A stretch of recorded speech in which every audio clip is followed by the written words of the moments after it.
Good evening, folks. Welcome to Wednesday night selection night. So we're just laughing because I just realised I spent a week putting together an intro video and I've forgotten to save it to even see if it works.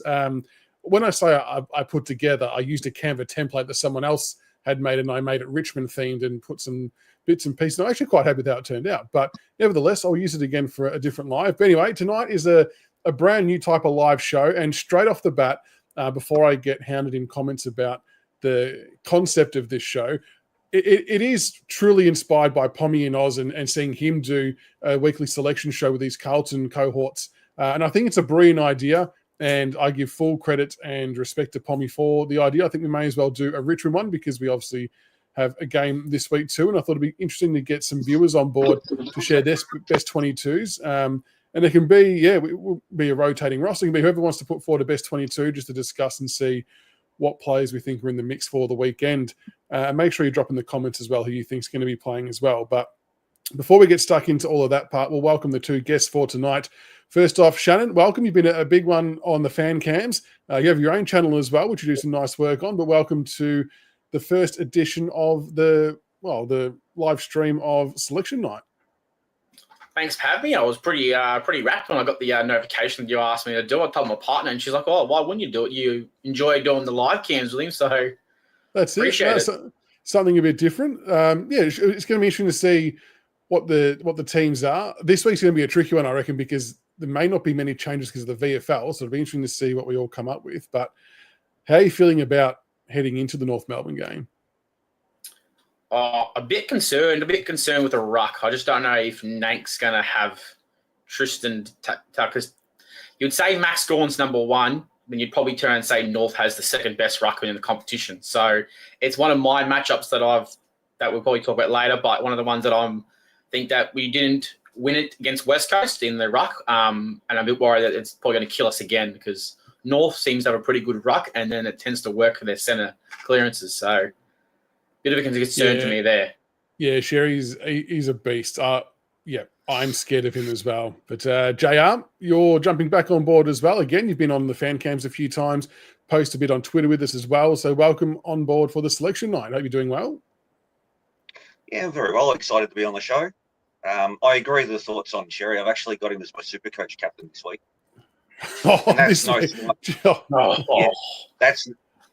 That's no slight on Nank whatsoever, but he is an absolute A-grade ruck. And you could argue it's the AA ruck so far. I think you could too. Well, I might park him to one side because I think there's a bit to talk about with him later when we go through the teams because he's an animal. But firstly, I want to bring up, and we actually failed to mention this on the Monday night show, but it's the start of SDNR week, which is a big fixture on the AFL calendar that goes over 2 rounds.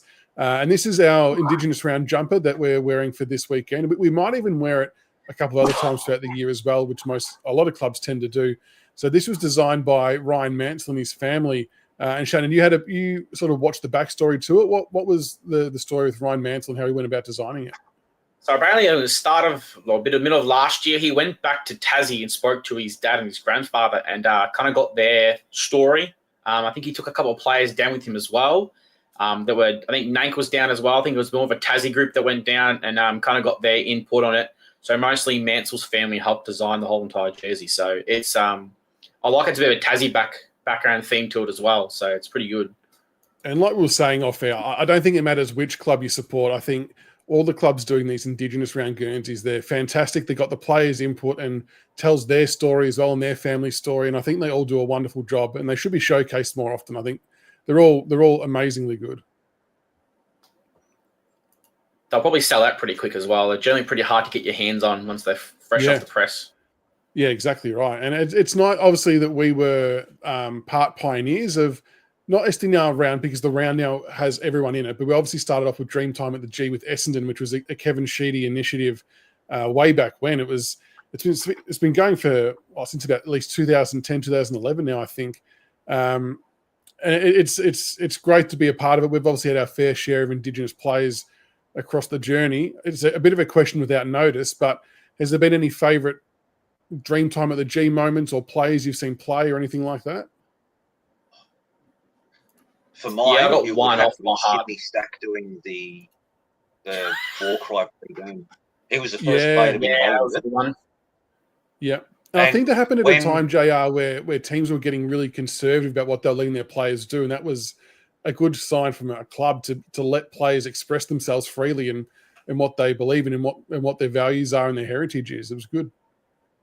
Yeah, he was the first player to do it. And, of course, now they all get involved, which is fantastic. But when he first did it, there's a bit the circle formed that he was kneeling down and then he stood up at the end and there was a big hush over the crowd. They're like, whoa. It's like we all couldn't believe what we were witnessing. I think my one would be, I'm pretty sure it was 2018. It was Shane Edwards did that little soccer flick to his foot to Josh Caddy, and Josh Caddy just thumped a 55-metre goal on the run. And I remember, I'm pretty sure it was Wayne Carey. It's like, how easy is that? And I'm like, it was just unfair. Some of these players work so hard to get through it, and just Shane Edwards just taps with his foot, and it just perfectly pops up to Buddy Caddy and kicks a goal. Was that when it was pouring rain as well? Yeah. Yeah, I only bet him by 80-something points because my boss went down there. Goes, "Oh, it was boring." It wasn't boring for me. We pumped him. I do remember that play. Shane Edwards is an unbelievable player, and actually not a bad segue because before we get stuck into this, Adam Uze was on radio today talking to Kane Corns, and I know we aren't all fans of Kane Corns, but we are all fans of Adam Uze, and asking some questions. And it does appear that Richmond and Uze are very, very excited about Taj Houghton.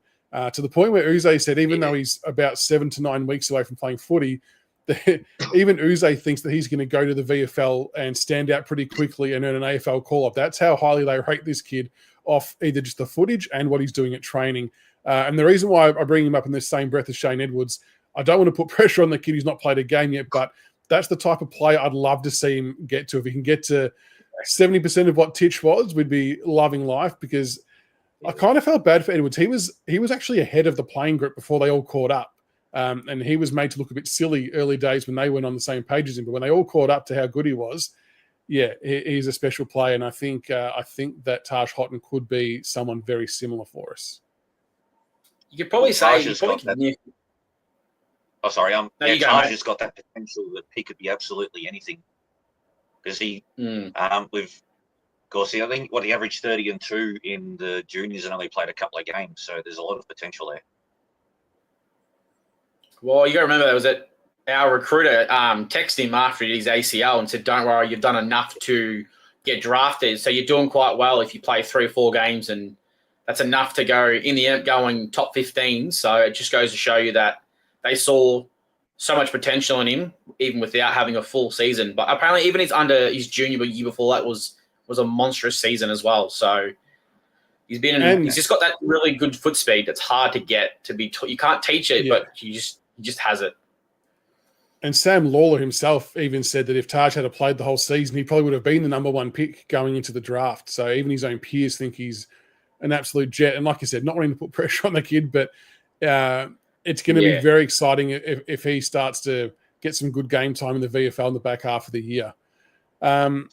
Some other interesting tidbits, I suppose, from the Uze interview is they still think that Prestia is coming back to play. I know we've heard from a couple of different sources that Prestia may not be coming back to play, but at this moment in time, Uze and co are convinced that he is. I mean, I'd still be equally as happy to see Prestia come back and play if he's fit and firing and got a role to do. But there's definitely no hiding, Shannon, that he does want to get into coaching as well. So do you see him playing out the year at all, or it's a real doozy, for lack of a better term? It's hard to say because it's kind of he gets fit and then he plays a week and he's out again. So I just have that same fear. Is he going to do the exact same thing again? Like, we miss out on getting somebody in the mid-season draft. Look, that isn't the be-all, end-all, but I don't want to miss some out on somebody as we have the last 5 times nearly. I swear that's what it feels like. Because Prestia thinks he can go again, but I know he wants to get into coaching, and I wouldn't be against maybe doing that transitioning, what they did with Steve Morris, where he's a coach, but he plays in the VFL at the same time. Because then he'd be around all the younger players in the midfield, like a Josh Smiley, a Taj Houghton I would love to, put those two together and let them work, because I think Press could teach him a lot. So I think it's probably time to hang up the boots, but I think I would rather let him make that decision for himself, because I think he's earned it. And the other one mentioned, JR, in the interview from Uze, they spoke a little bit about Seth Campbell, and what I found interesting from those comments was that Kane Lambert was one who really highlighted to the coaching group, because Uze obviously didn't see him in his first year, as in Seth's first year, but Kane Lambert was the one who said, this kid's going to be a serious player. And I think that's a really good endorsement from a player like Kane Lambert, who was in the development scene and was clearly a great player for us. How high is the ceiling for Seth Campbell? He's rated in like the top 20 players in the AFL currently, which is ridiculous. 19. 19. I mean, are we in all Australian talk territory?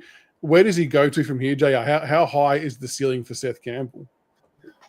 Well, he's currently rated as the fourth ranked general forward in the competition at the moment, so he has to be in the conversation for at least the 40 at this stage at the end of the year, providing his form keeps up. But he's only 21 or something, so he's not even peaked yet. He's got massive potential, and if he can go into the middle, he goes up again as a player, because we know he knows where the goals are, because he's good for 2 goals a game currently.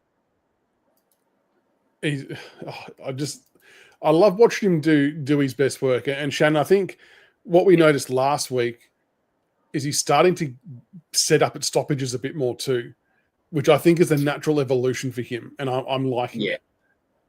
I'm liking it. He seems to be getting up the ground a bit more as well, and using that pace, which I've always said that we can't need pace in our team. But I'm trying to think of, it gives off a bit of who was that player for Hawthorn, that small forward? Was it Poppy? Yeah, he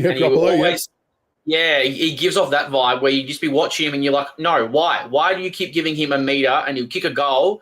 And I feel like he's going to be that player where he only takes his 9 touches and he just destroys you still. He's very good. A good question through from Vertex before we jump into the teams. Do we think that Seth's going to sign on? Are we at genuine risk of Tasmania poaching a Seth Campbell or a Ryan Mansell? Although Vertex reckons he's heard something about Mansell rejecting a Tas offer. They've obviously got Brendan Gale down there, who obviously knows our list very, very well. And it's obviously no secret that Seth is playing very, very good football. How high of a risk is it that we might lose one of these 2 players? Well, there was a review today. I think. You go. Well, one report that I saw today was the Fox Footy reported 4 people that have added to their contract, and it was Sam Darcy, it was 2 other players, and it was Seth Campbell. So even the Fox Footy, the media saying that he's added a lot to his contract. So he's probably adding a couple extra zeros the way he's going, and that's what's Tassie getting that extra $3 million to give to someone. So it's probably not a bad core piece for Tassie to throw some cash at. Yeah, I would certainly offer it. And given when they are due to arrive, I would offer the captaincy when he starts there too, because he'll be at that age where he can take that on. That's how highly I rate him. But he's certainly one I'm concerned of losing, so we need to sign him up long term, ideally by next year. Yep. Lock him in. Yeah. Well, the one about Mansell was apparently there was a talk about he was going to get a contract until 2028. Oh, really? So I can't remember how I saw it, but I saw that then Mansell was going to turn down Tassie and stay loyal to Richmond. So I saw that floating around. Like you start to build a good young team, and you don't want to then lose some of those right-aged players as you start to come good. That'd be cruel. Mm. I've got a question to put to you guys. Yeah. In the last week or so, we've signed up, I think, 5 different players till the end of 27, which is a horrible time to have players out of contract. Do you guys think that there would be a plan going forward where we can then extend them in that year as well, long term, so that we don't offer a long-term contract for someone that may not progress as we hope at this stage? Possibly. There'll definitely be some type of method to the madness along those lines where they can extend quicker or they become trade bait for someone else, whatever it might be. But the one thing I'll say, and I've said this before on the Monday night show, that I feel like, and it might be biased, but I feel like we've got some of the best managers of payment salaries in the competition. Like, we were able to keep Rance, Rewalt, Dusty, Koch, Jack, all of these guys in their prime. We were able to keep them all on the list at once. Prestia, Lynch, like, there's almost 9 or 10 players that were demanding massive coin. So I think we've got the right guys in the right spots to be able to hold it together. Look, I don't know what the long play is with those offers. I'm glad these young kids have re-signed for another year or 2. Maybe it's a chance for them to show their development and growth so they can get a bigger renegotiation sooner. I'm guessing that might be part of it, Shannon. But I suppose it's just talks with their managers and the club to work out how it's best going to work for everyone. Well, my thought would be maybe it's a we'll wait until we get to 2027, see where we are as a club. We can, if there's a Seth Campbell or a Mansell, we're still down the bottom. We can use them as trade, or we're doing a Hawthorn where we're pushing towards final, and they're all going to want to re-sign because they're not going to want to go to Tassie and go straight to the bottom of the ladder. They've just spent the last 4 years plus building a team. They're going, we're going to want to stay here. So my hope is just a test of loyalty, sort of in a way. We take care of you now, and then when you get there, we're winning. We'll take care of you again. Yeah, I like it. All right, well, let's get stuck into the best 22s for this weekend. Now, feel free to put your names in chat as well, guys, who you think should be in the best 22. But we each named the 22, and everyone's going to go through their own. So, Shannon, you're up first, mate. This is the best 22 that you sent through. Take us through it. Let us know your changes and what you're wanting to see from some of these players in certain positions. Right, so I've gone with the pretty standard backline with the Broad and Bolter. I kind of want Bolter to probably going to be on Nick Larkey because I'm concerned that he tends to tear us apart. So I thought Bolter has the speed and the strength to take him down. So I feel like if we can probably cut him off, it's probably going to help us not get as many scores against us. I've kept everything pretty simple as it was. I've only brought Jasper Alger in for Steely Green. I just feel like Steely Green is starting to get pretty tired. As you guys mentioned earlier, we're probably going to start doing the rotations of giving some of these first, second-year players a chance to rest. So sort of what we've done with Luke Traynor, we've done it with Tom Brown. So I thought bring Jasper Alger in, a bit more pace. As Michael's probably said a few times on his podcast, that he tends to play a bit more of a bigger player than he actually is for his height. He's only 183 centimetres.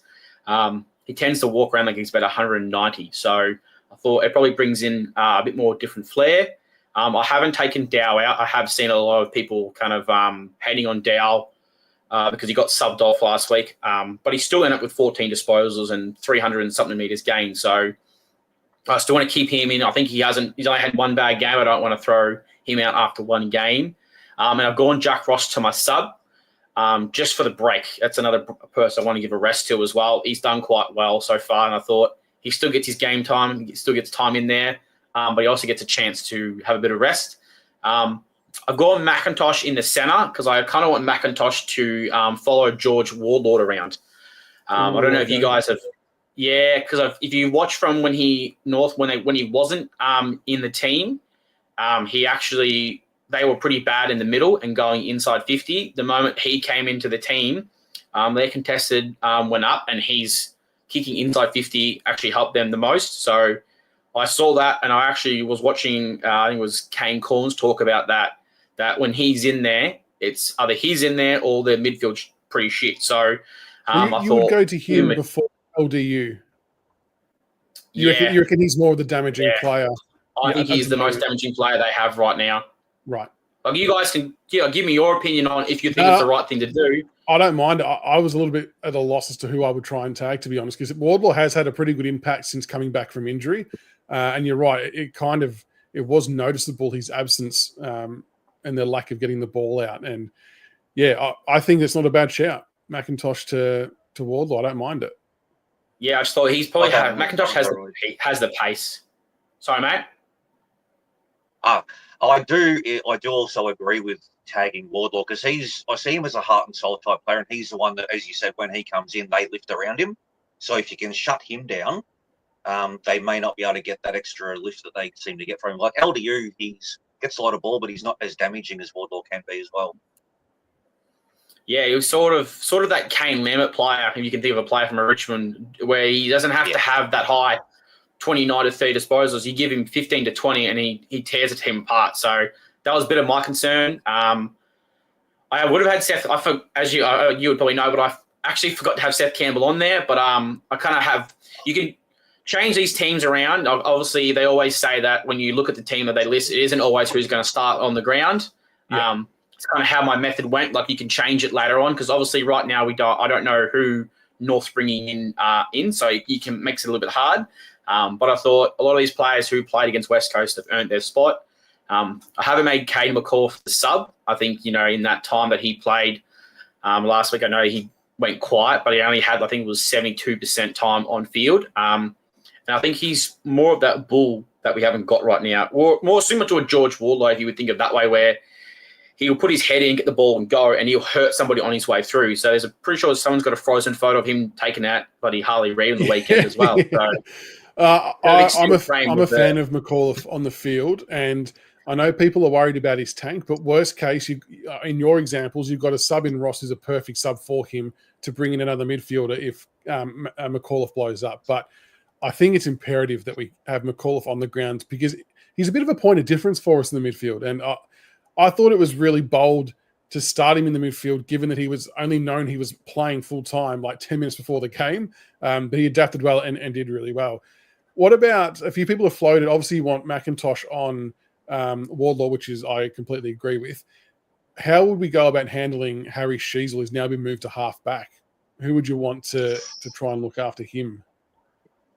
Oh, that's a good one. I wouldn't be against Ryan Mansell or a Seth Campbell, probably because both those players tend to piss off their opponents quite well. And I think if you can get in Sheasel's head, he'll kind of maybe, like you said, he's not. I don't like Sheasel. I don't like him playing on the halfback anyway, similar to what Kane Corns does. He doesn't have as much of an impact off that halfback because he kind of can't get forward enough to bring the ball in with his elite kicking. But I think if you put a Mansell or a Seth Campbell in there, they'll have to be he'll have to be responsive to his player because those two boys will just turn and burn. So I'm definitely with Seth Campbell, Ryan Mansell, taking him out of the game because they'll do it and they'll annoy him and they'll probably give away free kicks. So that's who I would probably take if I'm gonna find a way to take out Sheasel. Is go with somebody who's got the speed and a bit of balls about him as well. So. We've kept Thomas Sims in, and no, Jaden Short was the other absentee as well. Yeah, well, I didn't see the injury report that he's back, but I kind of don't mind him not being in there. I feel like he hasn't quite earned his spot to stay in. I know he went out through injury, but I think Banks did enough to say yes to keeping him in there. I know it was one game, but 29 disposals, 660 metres gained. He's only going to get better with his kicking skills as you give him more time and getting to learn of when he can't go. I feel like Jaden Short's just a bit too timid right now. So maybe just a couple of games in the VFL to get his confidence up. Probably similar to Steely Green. Like Steely Green's had 5 disposals on the weekend. I think he had 102 metres gained. So I'm not against send those boys back to the VFL just to get a bit of touch and give them a chance to get their confidence going again before you bring him back in. If it's obviously deserved. So that's my thought of why I didn't bring him back in. Fair call. I understand that one. Andrew's put up a good point. Mansell and Sheasel, as per what you said, then let them worry about manning up Seth Campbell. Let him run wild. Yeah. Probably one of our fastest players. Campbell's so the scoreboard. Yeah. Well, Campbell's the one that's hitting the scoreboard. He's our highest goals per game player at the moment on 1.6. So if that's kind of why I brought Jasper Alger in.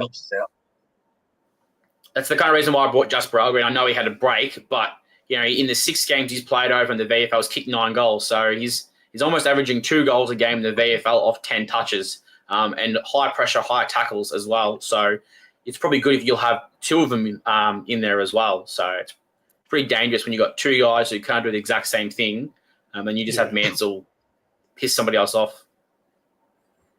Yeah, I think at the risk of spoiling my own team selection, I think this is where Steely Green's kind of undone himself a little bit. Like he's done some really good pressure work over the last few weeks, no doubt about it. But I think having that extra dimension by having 3 smalls and 2 talls all capable of hitting the scoreboard. I know Steely has kicked a couple of goals, but I feel like Algo generates more shots at goal. Mansell does, as does Seth Campbell. It just kind of gives opposition something else to think about, I reckon. Well, kind of similar with the Steely Green was kind of the similar reason why people got pretty pissed off with Daniel Rioli when he was playing in the forward line. He wasn't kicking as many goals, but they kept him in there for so long because his pressure was so high in his run and chase. And then eventually, it just didn't work out anymore, so they moved him to the back line. So you kind of, after a while, you give it a crack for a while. But I think it's time maybe just to give him – maybe he just needs a breather. Maybe he's just exhausted. So it's not a bad idea just to get him down to the VFL to give him some touches. Like I said, we're gonna twist through all these players and change them over and all that stuff. So why not take him out, give him a chance in the VFL, earn a spot back in. They'll go in with more confidence, and it obviously helps the the listing when you got to push hard and fight. So it makes it hard for everyone to keep their spot on the list.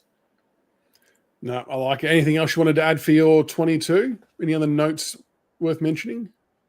I'm hoping that they do what they've been doing the last couple of weeks with Sam Lawler, probably switching him in the midfield. And I would like for that to be a change with Tim Taranto, just because Tim Taranto's kicking those goals a lot lately, and he's a pretty good kicker on goal.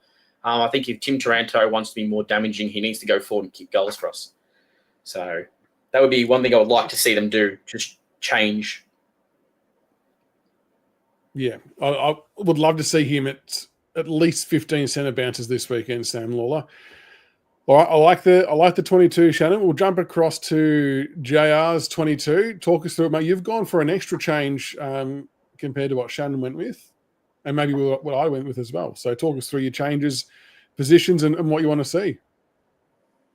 Yeah, this is before Uze went on radio tonight and sort of explained what they want to do regarding player management. But the same deal as before. I've dropped Green just to go back and find some form. And Dow, he's had a great year, and he was subbed out last week and didn't lay a tackle, which isn't like him. So maybe he just needs a week off altogether before he can come back into the side again, and away he goes. The other factor there is that we've got McAuliffe, who we do need to get games into. And you look at our CBA attendances for this year, we've got Taranto and Hopper right up the top with Nank. And our third one has been a mix between McIntosh and Dow. And we probably can't put or don't want to put Dow and McAuliffe in the same side. Because when McAuliffe came in, he was at 57% last week. And then Lawler went from 40-something the week before right down to 18.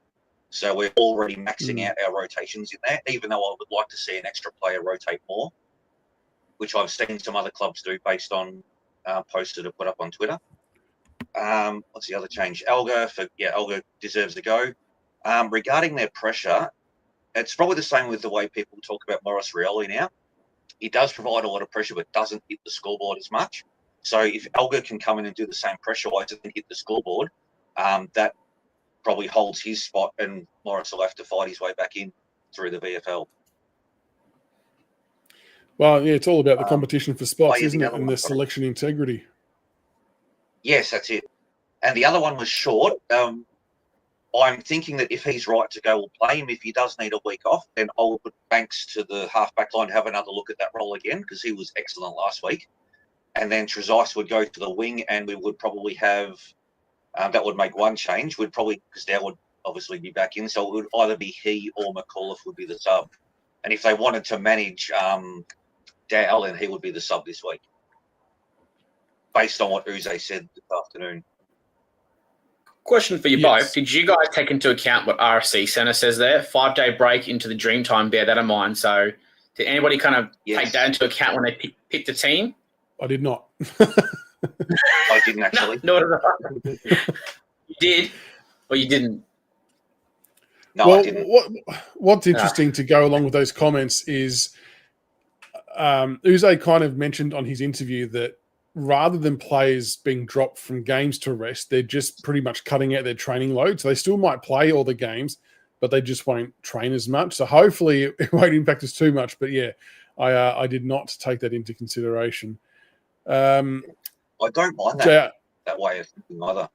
The other one that was interesting was he was talking about Prestia and mentioned that Prestia will come back through the VFL, which we hadn't done in the past. We rushed it back to the seniors. So because you can manage their game time better in the VFL as well. But that's an interesting change in the way that we've done things this year. And it's also one to note that going forward, if we've got some experienced players that have a break, not using the word, but they have a break, they'll come back through the VFL instead of back into the seniors, which also gives the kids a run as well. Now, there's been a little bit of talk about Hugo's game the last couple of weeks. You've got him on the wing here still, which I think all three of us, do. Where are you at with Hugo? You happy for him to keep assisting on the wing? Yeah. I did notice on the final siren he had a fair limp going, so I don't know if he's got an issue there. And there was also Miller was on the bench, I think, in the second quarter having his wrist looked at, but he played the game out. And I'm sure we've all seen footage of Broad having his finger put back together, which didn't look like a tickle, because he's a pretty tough guy and he was squirming around like you wouldn't believe. But again, they played the game out, so they should be okay. I can't really see any other changes, but again, I'm not too sure what we'll do there. But with the Hugo Ross Smith, if you don't have, who else do you put on there? Like, that's the thing you got to have. Who do we throw McIntosh on there? But at the same time, you're trying to develop these young guys, so you kind of have to, to my opinion, you have to persist with Hugo to give him a chance to get better, or then you got to find someone who can play that wing just as good as he can, because he's normally in the top 5 for K's run per game. So he's not just because he's not standing around. Like last week, he had 10 touches, but he had almost 400 meters gained. So, it's not like he's getting 10 touches and doing nothing with him. 390 meters gained off 10 touches is quite a fair bit. Yeah, as the side's named on the screen there, if Hugo did go out of the side, you would probably put Trezise onto the wing, and then the sub could be from another player. Because I think personally we have moved past McIntosh on the wing to give these younger guys a go to get used to the role. So we probably won't see him go back onto the wing again for that reason. It's a nice luxury to have to chuck McIntosh back out there because it's where he feels the most comfortable. Hugo's only, I think, 23 years old as well. He's only played the 55 games, I think it is. So he's still not at that 70 to 80 game, milestone mark that what we all try and get to. But you can definitely see his progression. I think with Hugo at this age and this part of his football, you've got to take the good with the bad. I think there's more good on offer. There's no doubt in my mind that we looked a better side with him in because of the speed he adds. Like prior to him coming back in, all the things we were banging on about was how slow he looked. And whether he turns it over or not, sometimes you take the good with the bad, but he breaks the lines, runs hard both ways, shows that really good work rate on the wing, can play tall, win some good contests like what McIntosh does. I think he got to persist with him, and I think he will just keep getting better and better. But it's good, and it's handy to know that someone like a Trezise can still play there as well. I think where possible, we need to try and not revert back to McIntosh, just because it's meant to be a passing of the baton, I guess, to these other players and to let them find out for themselves, I suppose. And also, the other factor too is during our dynasty, McIntosh was noted as being very good at setting us up at stoppage. So while he's out on the field, he can help Banks and Hugo learn the way that the coach, obviously a different coach now, but the way that the team wants to set up at stoppage, he can actually help out with that because he's been elite at that in the past. Yeah, and there's Dow's another one. Shannon who can go on the wing too if we have to.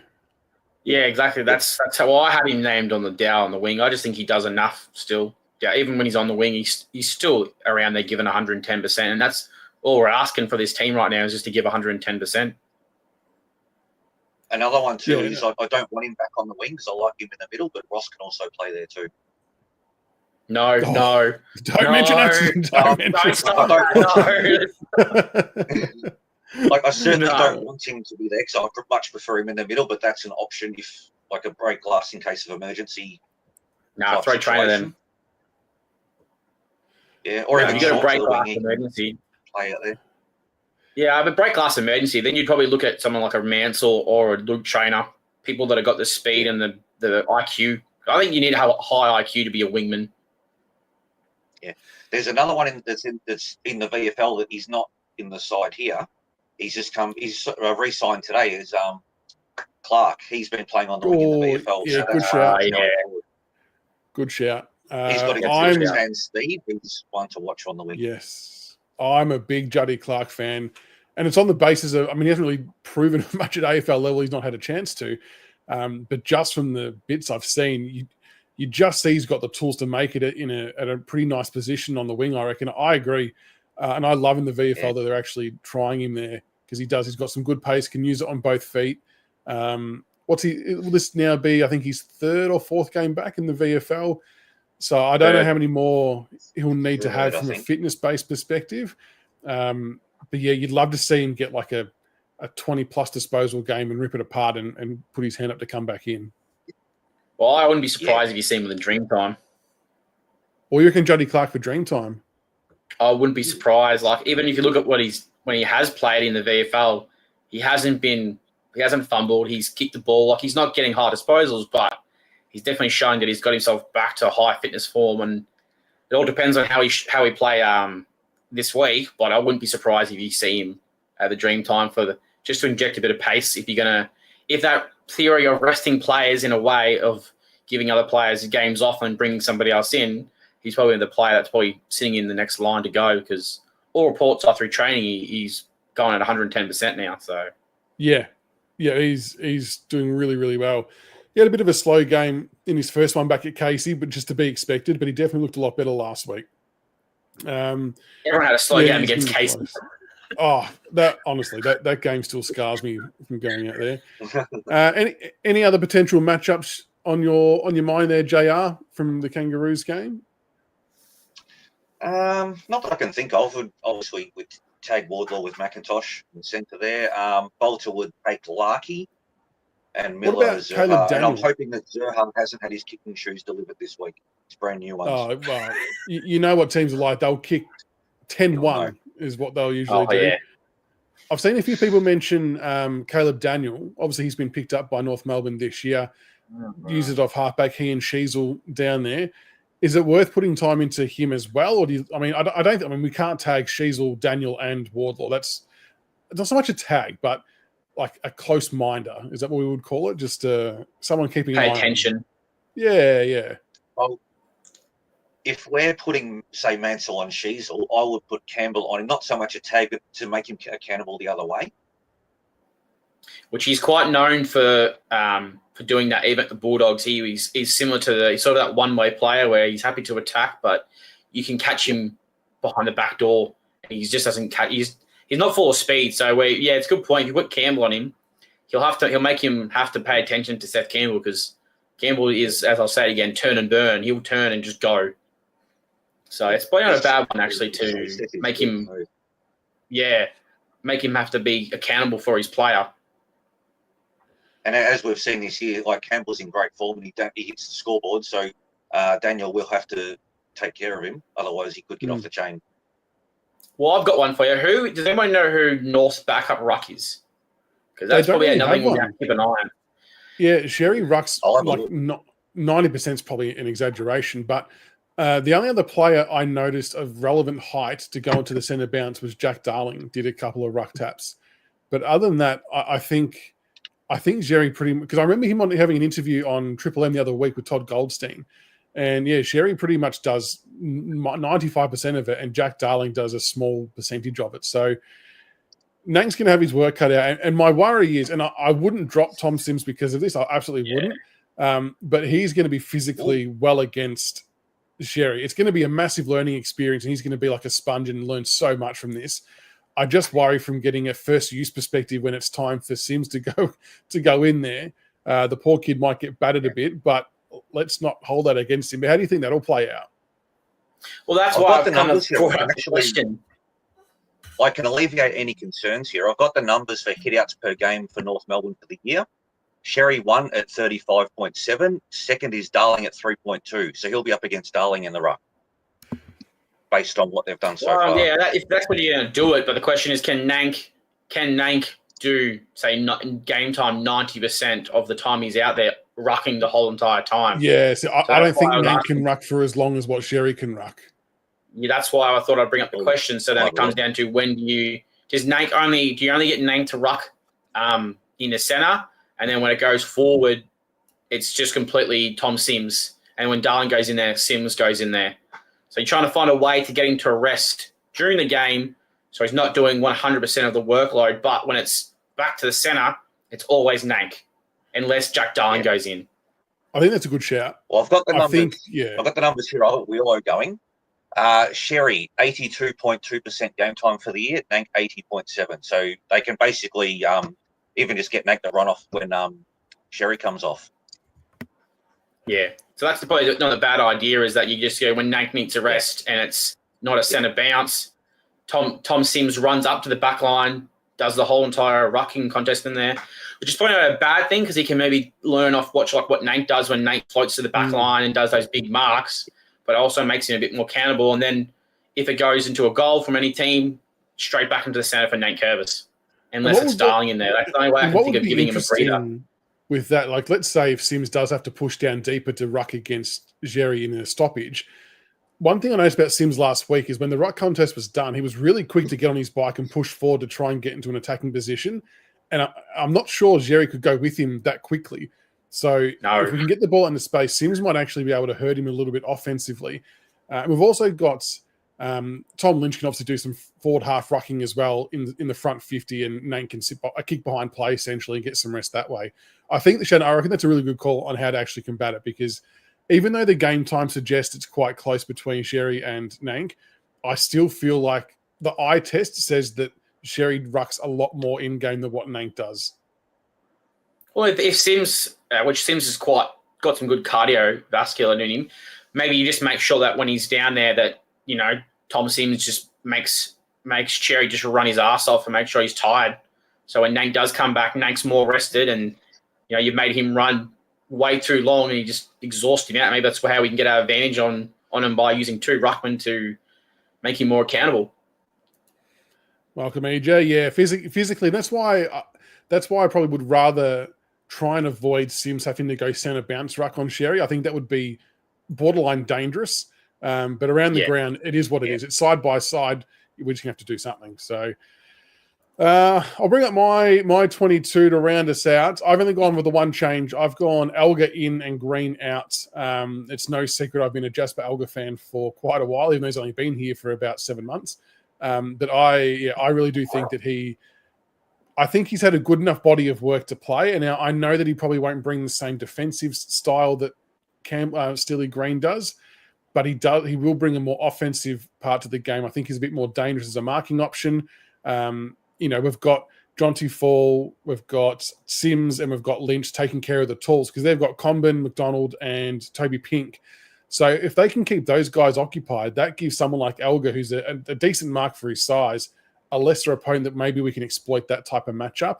And I think he just happens to find himself in the right spot so often and is okay at converting as well. So I'm really keen to see him play. I've seen a few people suggest that Morris Rioli could be a more like-for-like one, and I understand that too from a pressure standpoint, but I'd just love to see him get a game. Andrew's the side that it's kind of what I would do for a best 22, what I would like to see. I've gone Thompson Dow as sub, just because, and I'm a big fan of Thompson Dow. I just don't know if he was niggly or if there was something hampering him last week, but I think he's a good player that can come on and play a variety of roles, whether that's on the wing, whether it's in the midfield. And that's largely because I really do think it's of high importance that Kane McAuliffe gets as many midfield minutes as possible to get his fitness level up. I think he has a point of difference, like you said before, Shannon, with crashing into Harley Reid, throws his weight around. He was probably actually unlucky not to have 2 or 3 goals, to be honest. He had a couple of flying shots. Some went out in the full, some missed. So, again, he's getting himself into attacking position. It's another midfielder who's using himself as a forward weapon. So I think that's a really good string to his bow and a little bit of point of difference for us, which I wouldn't mind seeing. Camden McIntosh, I did have on a wing, even though I did say that we're probably better off not having him there. I think that Hugo on one wing, honestly, you could swap Trezise and Camden McIntosh and have no issues. Or Trezise could play halfback and Banks could play there. Like, they're kind of all interchangeable. But I'm just super glad that Camden's going to play his 200th. I think it's an amazing achievement. And it's like, do you let him play the wing for old time's sake? Not that you want to do sentimental things like that in footy, I suppose. But Sam Banks I've left at halfback. So I've left Jaden Short out because, similar to you, Shannon, I think that Banks did a really, really good job. And I think you need to try and reward that type of effort. And part of me wants to send a message to the older guys that even though you've been around for a while and you're leaders of the club, you still got to play well enough to earn your spot. Like, these kids are going to be trying to push you out of a position. And I still think we need to reinvent Short into something else.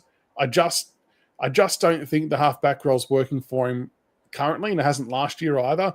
I don't know whether it's half forward or wing or what it might be. But, I think we're all expecting a little bit more out of him. Jonty Fall keeping in, Sims keeping in, loving what they're offering at the moment. And you could even hear by what Uzo's comments were on radio today that he's digging what Jonty Fall's doing as well. And, with the matchups they'll get, I mean, Pink's relatively inexperienced. Comben's still very young and does okay. And McDonald, I think between three of them, Pete and EJ, I called you Peter, EJ spot on, that McDonald could be the one that gets exploited. And I know we've got youngsters up there ourselves, but this is the part of the ground where I think that we can maybe get on top of them is our forward line. I think all of our tools can account for their defenders, and then it just comes down to can our smalls and our medium forwards get to work. Well, how tall does anyone know how tall McDonald is? He's not like a big full-on key defender, is he? No, he's not key position. I'll He's look it up now, basically a half-back that they've made a more defensive backman. But with So I think Comben's having a very good year, so he'll probably go to Lynch. But I'm not sure that they can cover both Fall and Sims if they go forward with their backs. There you go. So he's 189, McDonald, medium defender. So he's the same height as Sam Lawler. So in a lot of ways, yeah, that gives us an advantage. But we have to be good enough to make the most of it too. Like, it's funny, isn't it? Because we kind of get frustrated and shitty at bombing the ball in most weeks. But when you get matchups like this, maybe it warrants it a little bit. I know it's ugly, but if you've got a distinct height advantage, I suppose you want a blend of leading up, hitting targets, and then, maybe going long. This is the game. I know I crap on about this a little bit, but when we get the ball 70 metres out from goal with the North key defenders, this is where you got to turn and go. Get it into 3 one-on-one contests because they're likely to give away a free kick because one of them is going to be exposed on a poor matchup. So I reckon we've got to just get it in there as quick as possible. Well, we seem to do it against... I don't know why we changed. That's even more important if North were to drop off as they tend to do in games, because we'll have that space to kick into. And I think we did against West Coast. The entries, when we bomb it long, every time it becomes too predictable to the opposition. So if we can mix it up between that and lowering the eyes when there's a target, it becomes harder to defend as well. Well, that's what we did against West Coast. If you remember at the start, we took our time going in there, and then going to the second quarter, we went, that's not working anymore, so let's just try. We'll get him in there. They don't have Jeremy McGovern in there, so Lynch should outmark most of them anyway. So then when they went to the bombing it in, problem was then we just stuck with the same thing. We just stuck with bombing it in. We didn't go back to trying to penetrate, kick your way in there and try and get a bit closer, a bit easier mark. But I definitely think if McDonald's, nearly 6-7 centimeters shorter than other Sims, Lynch or Fall, then you should be able to have Fall has the pace, I think, and the overhead marking ability, and seems to probably take him up the ground or bring him deep in where he's going to get outmatched by height, strength, and markability. So he could give away a few free kicks just by trying to chop the arms to stop a marking contest. So that's what we probably should make that a point of difference. So I'm looking at their backlines from last week's game against the Lions. So they had Charlie Comben, Toby Pink, who were going to take the bigger guys. Luke McDonald, who we just established, is 189. Aidan Core would be doing some work off halfback, as would Caleb Daniel. And they've got Colby McKercher as well. Now, obviously, Sheasel's back there in some capacity. So I do feel like they're a bit undersized. Even if Sam Lawler's down there as well, like you mentioned before, if he's the same height as a Luke McDonald, and we've got Lawler down there, we've got Jonty Fall, Sims, Lynch, like a combination of those four, somewhere at some point in time is going to be on a really, really nice and juicy matchup that we have to exploit. Yeah, and Lawler's a good marker for him as well. And then looking at the Roos forward line, so Dylan Stevens, I don't know a hell of a lot about. Jack Darling, Cam Zerha is probably the other one that we need to put a little bit of time into. Larky obviously is a gun big forward, and like we sort of alluded to, Bolt is probably the main man to try and take him. But again, it's team defense, right? It's every club's the same. You're not relying just on one-on-ones purely. It's all about team defense. If our midfielders don't work hard, it's going to be all for nothing. But who would you send to Zerha? Like, is it a Nathan Broad role and try and keep Boston free, maybe, Shannon? Like, or do you go the other way around? Zerha's pretty quick, so that's going to be a bit of a struggle there, because I was going to say Miller. The thing is, Miller's a little bit slower. But it wouldn't be a hurt to maybe try Miller at the start, because Miller's probably up there with the best in a comp with halving a contest. I think if that doesn't work, then you probably switch to a Broad or a Noel Bolter. Maybe you switch Noel Bolter and put Miller on Larky. Larky isn't quite as explosive, but then at the same time, maybe Brown could do it as well. You give Tom Brown and Luke Traynor a tag team between them to just switch in between They go if those two go with the ball where the ball is. Sorry, there's more chances are they're going to win the ball and get the ball. And our two players in our team, I want Tom Brown and Luke Trainer kicking the ball out of that back line. So if that's what you have to do to maybe get the ball in their hands a bit more, maybe probably a good lesson for Luke Trainer as well. What it's like taking on probably one of the better forwards in the competition as well. Yeah, that's true. Because he's actually key position height trainer as well, but he's playing a smaller role at the moment. But that's not a bad idea. Like give Luke Trainer a couple of years to put an extra 5-10 kilos of muscle on. Like Luke Trainer, I think they say he's 195 centimeters. Like I think that's wrong. I think he's way taller than that. I think he's pushing 199. Because at the start of the year, there's a video of him and Josh Smiley standing next to each other. They're meant to be the same height, and looks like bloody Luke Trainer towers over him. So I wouldn't be surprised if he's more pushing 198. So I think he has the height, the athletic, and the IQ as well to shut him down, or at least even a contest. Would you be happy with this one, JR, on Miller on Darling? Do you think I think that's not a bad match in terms of like speed.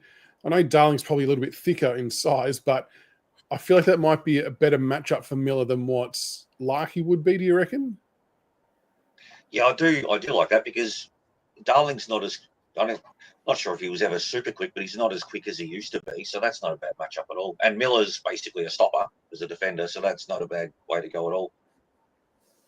Well, against Brisbane, bloody Darling was the one that kind of in that forward line kick-started him to get him back into the game. So you've got to be careful of him. Well, and Darling, when he was playing for West Coast, always seemed to find a way to kick multiple goals against us. So now that you mention him, it kind of gives me a bit of fear now. It'll be prime Wayne Carey like everyone else does against us. You watch. It'll be him or Zerha. The other one from their midfield that will be interesting to see what he does is Tom Powell. Not a big name player, but he's very, very contested, loves to tackle, and has a lot of pressure about his game. And I wouldn't be shocked if he maybe sits on Tim Taranto or does something to that effect to try. Because Taranto and Hopper, to be fair, have been very, very good this last month. And I wouldn't be surprised if someone like Tom Powell pays close attention to one of them, Shannon, to try and throw them off their game. Yeah, well, I was going to ask that. Does North have a tagger, like sort of like a Macintosh, so they kind of slow somebody down? Is it actually Tom Powell or not? But I don't know. He's got 27 games. Tags. There was someone else for them who tagged. I can't remember who he was.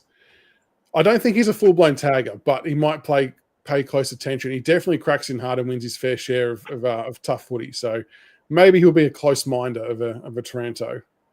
I'd hope it'd be a Hopper more likely, I think, because I feel like Hopper's kind of got that explosive power back in him. If you watch some of the highlights over the weekend, he's got that power back in his legs where, when he first came over with the injuries, he was a bit slower, but I think Hopper has a bit more grunt in him than Taranto. I feel like Taranto's that player that's more the finesse one, gets the ball, kicks it, quick handballs out, where Hopper's more that gets the ball, rugged, he'll bump you and shove you out of his way. So that's probably who I'd hope that he would follow Hopper. That just allows Taranto to run wide around the MCG. And that's another one. That's another question for you guys.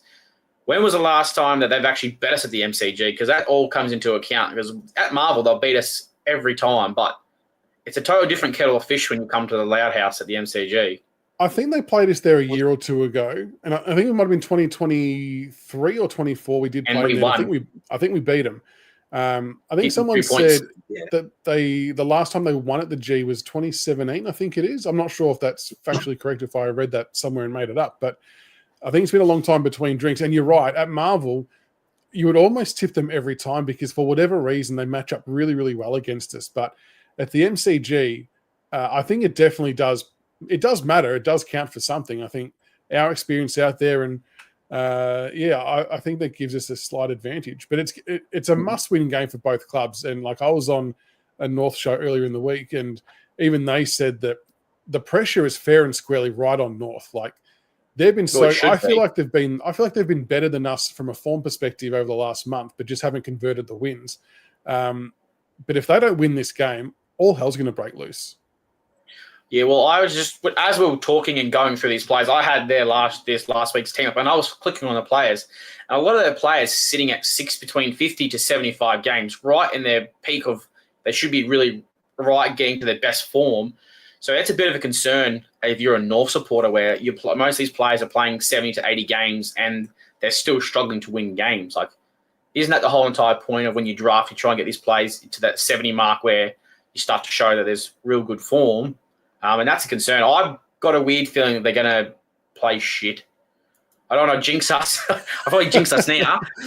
But, like, I feel like they're going to go in a bit cocky because they're like, oh, we took it up to Brisbane, so this should be a lot easier. Maybe kind of do what, Carlton and the Gold Coast Suns did, where they think it's going to be an easy win, or they're like, oh, we're going to bank this one. It's Richmond, young pups versus us. I just hope that that's what it's going to be, and it's going to be hopefully be a bloodbath, but I think it's going to be a closer game. But, yeah, that's a concern for me with their cockiness because they tend to be a bit over the top, and I'm not sure if they're quite mature enough yet to have those leaders like we do with the Hop and the Tarantos and Noah Bolter and your buddy Nathan Broad and Nick Vlosto to kind of keep these young players in check. So that's just my opinion. I think that's what's going to happen. And JR, there you go. There's the stat there. 2023, we beat the Roos in Trent and Jack's last game. So we did get the win over them. But, yeah, how big is this game in the context of our season? I mean, and theirs. It's one of those games where I think both teams look at the fixture and go, we can win this. North will be craving a win after being, 1-9 or whatever it is.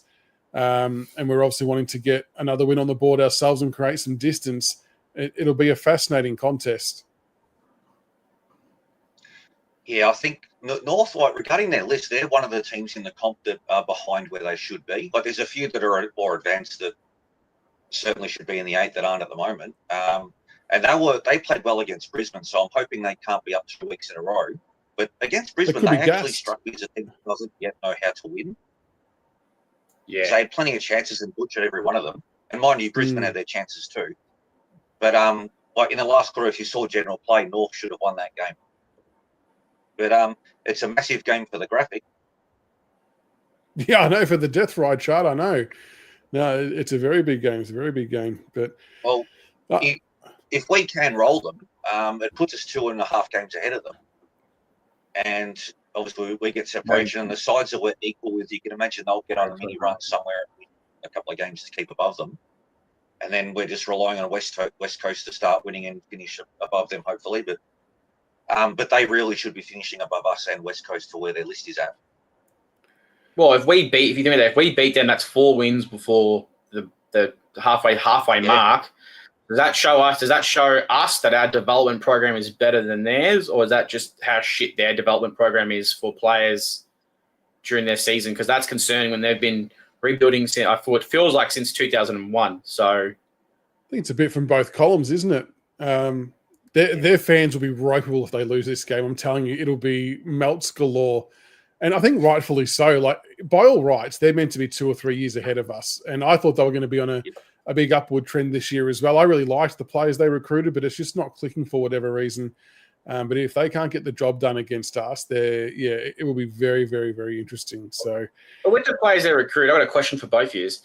Is it a problem because they've brought premiership players, which is what they wanted, but they brought them in from different clubs with different cultures and different style, where you look at Richmond's one, they're all the same players have been there nearly since we drafted them or since our premiership area. So you kind of have those same senior players in the same culture to build around it, but you're bringing in players from other clubs with different cultures, different style. Do you think that's a bit of a factor of why maybe this year is a bit slower than they thought? Possibly. I think there's a bit of a time they've got to get used to each other and how they all play as well. Like, they just wouldn't be on the same page yet. I feel like they might be a team that comes better at the end of the year when they have half a season of playing together and they understand what they're all trying to do, and it'll eventually click. I just hope it's not this week. But this year. As Andrew said, this year, well, even that this year, as Andrew said, who would have thought at the start of the year that we'd be talking about again the potential for back-to-back wins? Like, the significance of that is quite remarkable, JR, that if we were to pull off back-to-back wins, in my mind, that was an unprecedented thought to have for 2025. Well, if I had said to you pre-season that after 9 rounds we'd have the same number of wins as Sydney, how would you respond to that? I mean, or Melbourne. It's a really good topic to bring up because it's good to see that, yes, we're rebuilding, but it's good to see that they're getting wins along the way. So it's a tick for the players and the coaching group that we are what we are doing, we're doing something right. Whereas you go back to last year, we lose every game, and it's like, well, where's our next win coming from? But this time we've actually, yes, we've been in and out of games, but we've been competitive for the most part of the year. But the reward for effort is something I'm really hoping can continue for us. But to win 2 in a row would be unreal, considering what was predicted pre-season. Was that Uze? Can we probably put that down to bed? This could be Uze's proper first year, and this is what you expect from a first year coach when he comes into 100%. A rebuild, because he's got to be a top 5 candidate for coach of the year. I know they normally give it to the team that's on the top of the ladder. I kind of think that's a bit of a bullshit excuse of how you win, the best coach, because every club's at a different stage, and it's all about what you just like. They expected us to be 1 to 2 wins. If we're at 4. Does that not mean that he should be going for Coach of the Year? That's a really interesting argument. I saw that something pop up on Twitter about that, and it's a great question. I mean, based on that, if we're looking at it on what people anticipated us winning, 0 to 2 games, if we walk away with 5 or 6 wins for the year, it kind of has to be in some type of conversation for it, doesn't it? Because you've got to remember there's 1,600 games of experience that have walked out the door. We've lost president, CEO. Arguably the 3 best players we've had in the last 40 years, and all 8 new players come in, and it's just a complete refresh. 2024, I think I don't class that as Uze's first year. There was a lot of shit going on that he couldn't control that was still very Dimmer-centric, which we've touched on previously. And I view this as his first year. And if he can get to 6 wins somehow, I know we're going to go week by week, but for me, anything from here on out is a bonus. We've already passed what we got last year, which is all you can ask for, year-on-year incremental improvement.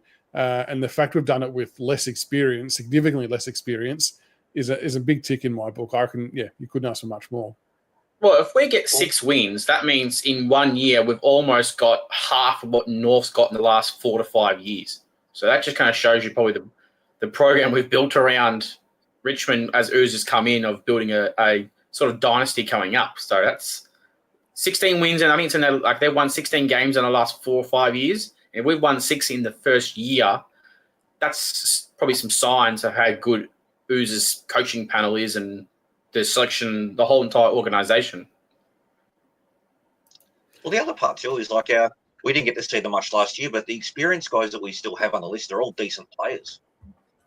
And regarding where our list is at, all the guys that could potentially come up from the VFL are all kids. So we've got no one stuck in the VFL that's 30 that's pushing for games at the expense of a kid. It's the other way around, which is fantastic for us. Speaking of the VFL quickly before we finish up, we're going to see McKelty Lafau make his return this week, assuming he gets through the last couple of training sessions, which is bloody exciting. Do you both see a spot for him in the AFL side, form permitting, in a couple of weeks? And if so, who's it at the expense of? Because I think right now, the combination, I know it's only been 1 week, but the Lynch, Sims, and Fall combination, I think, is going to have a lot of merit and work well. But when Lafau comes back and gets it, he still might be 4 weeks away realistically, because he's only going to play a half and then a 3/4, like what Juddy Clark's doing. So I'm not saying it's this week or next week, but let's say in a month's time, if Lafau's ticked all the boxes, doing really well, Shannon, how does he fit back into the side? At what expense? It has to be Sims. I like Sims, but you look at the body types. Lafau's a big boy. I think they're almost the same height. I think that's probably what we might need as well. I think if you're going to do that, to me, it'd be Sims out, and you bring in Lafau, and Lafau can pinch ruck because he's such a monster. Like, he's rugby. He still has that rugby body on him. So he'd be probably the perfect pinch ruck as well. Look, you could say Jonty Fall if you wanted to give him a break, give him a couple of weeks off, and maybe his confidence is a bit down. But I would be with Sims. I think just Jonty Fall gives too much as a proper forward than Tom Sims done, who's that combo forward/ruck.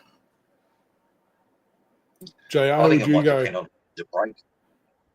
For me, it depends on who needs a break. It's 4 weeks away and it's a long season, so we are going to need to manage Fall and Sims through. So he'll definitely come in when he's ready, because again, he can play the second ruck role, and then Fall or Sims could be the third tall, and then later on Armstrong, when he's right, can come in and relieve, and they can rotate through. So that'll help us get the kids through the year as well. I think that too, because they're going to play in block. Like they're naturally going to get tired, like Fall, Sims, and all that. They're going to burn out. It's just part and parcel of being a first-year player. So I think Lafau, the coming back time frame could actually be really, really perfect, because by the time that happens, Fall might have played 5 or 6 games and could be due for a rest. Sims could be in the same boat, so it might actually work out okay. So, and if nothing else, it's going to strengthen our VFL program significantly, and then put pressure on spots in the ones, which is good. And I know we've joked about it before, but for a team that won 2 games last year, and we've got 3 wins so far this year, we're about to encounter some serious selection headaches in the next, let's call it 5 to 8 weeks. It's going to be really, really interesting to see what we do with it all. Well, could you, as a ballsy one, could it be Tom Lynch? Lynch to miss out? Well, not just because of the foul, but do you give Tom Lynch a break? If the idea is, as you guys were saying on the Monday night show, you want Tom Lynch to go another year or 2, do you kind of put him in every now and then, just stop him, put him in the bank for 1 game, give him a week off, just to make sure that he's not going to end up burning himself out faster when we need him to stay around a little bit longer? Sort of what they're doing over in Collingwood, with Pendlebury's and Sidebottom there. They're not playing him, every single game. They're giving him a game off. Maybe 3 games out of the year, they rest him. So do you maybe do that here and there with Tom Lynch, of one of the other forwards come back from injury, give Lynch a week off, and bring in the foul or a Sims or a Full or an Armstrong later at the end of the year? I think it's just probably a good idea with an aging veteran like Tom Lynch with the injury history, because he doesn't need to play every single game. You want to get at least, 18 to 20 games out of him, give him 2 or 3 games off just to save him. Well, based on what Uze said today, we might even sub him for a couple of games and give him a lighter week on the track instead of missing games. That might be something that we apply to him as well as the other guys that need a break.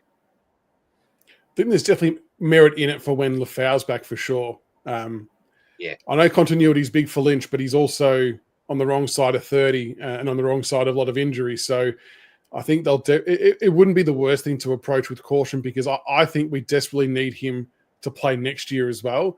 And if that means nursing him through a game or 2 when Lafau's back to sort of, and Lafau's played as the main key forward before, he's going to have some better support this time. I don't think it's the worst idea to not run him into the ground. As much as I would love Lynch to play every game, I think we need to keep one eye on next year as well, to make sure that he can get a full preseason into that and to play that year out too. Because I think, there's a bit of if he doesn't, there's going to be a huge gap in our forward structure that will be too hard to cover. You nearly need Lynch for 2 more years after this year to get those boys past those first 2 or 3 years where they're going to be putting on muscle and kind of teaching him. Like when he came here, he said he had never had a full forward teaching. So when he got Jack, it was a whole entire changer. So you kind of want 2 or 3 years of Tom Lynch giving the boys a bit of experience and a bit of advice. So it's just an idea I floated. You can see on the comments, a lot of people aren't happy with that one, but you got to give him a break. He's going to need a break. Yeah, he's an older player. It's not. No, I can see the merit in it for sure.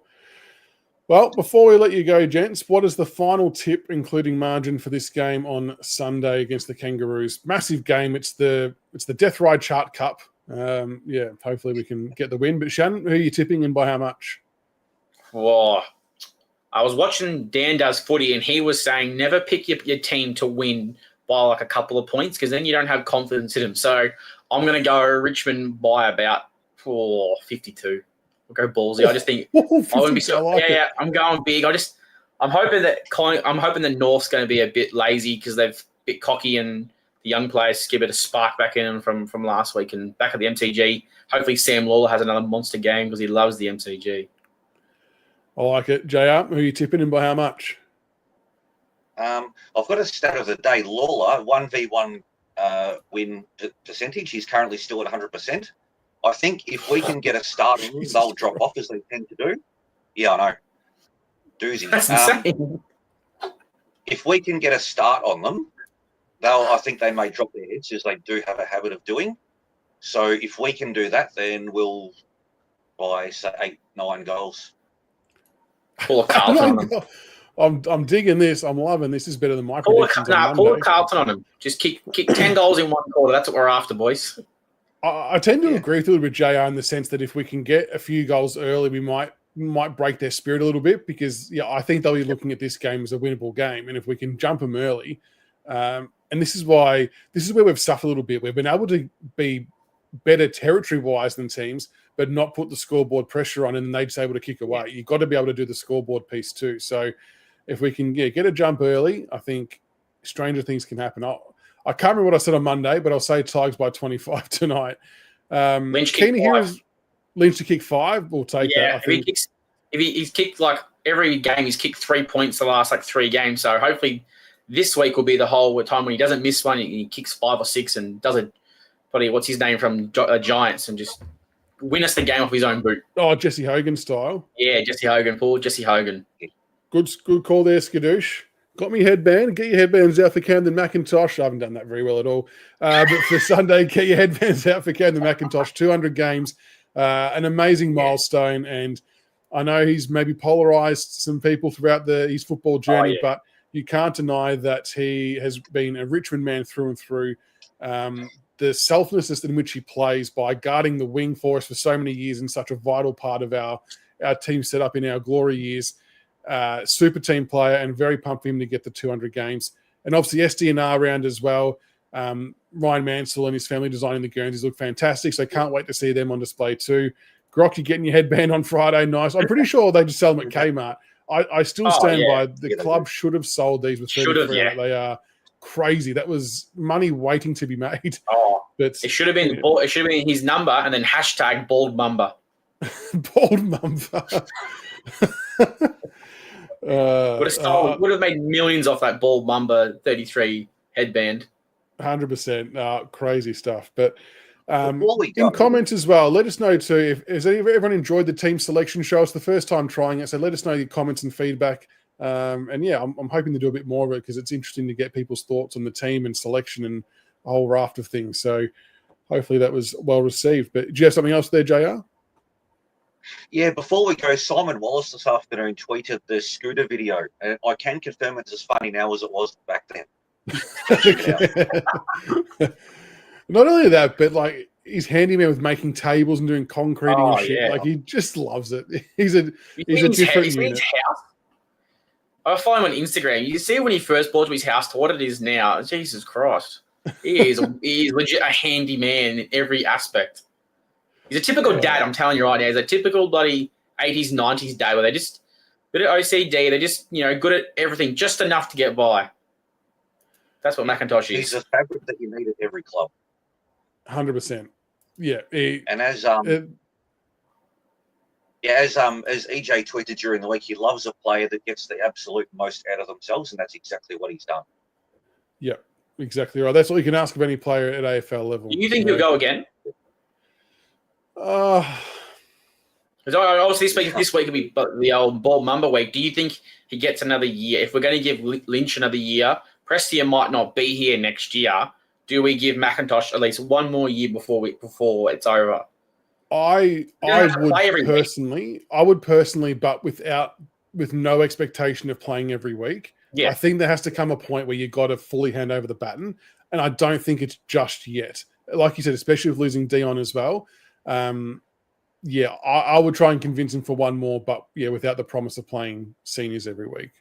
I think it'd be good to have him in the VFL, sort of like a Lambert and like a Steve Morris, where just that wise old man that just mopes around and tells you all what you're doing wrong and how to do it right. So, yeah, exactly right. There's definitely room for him.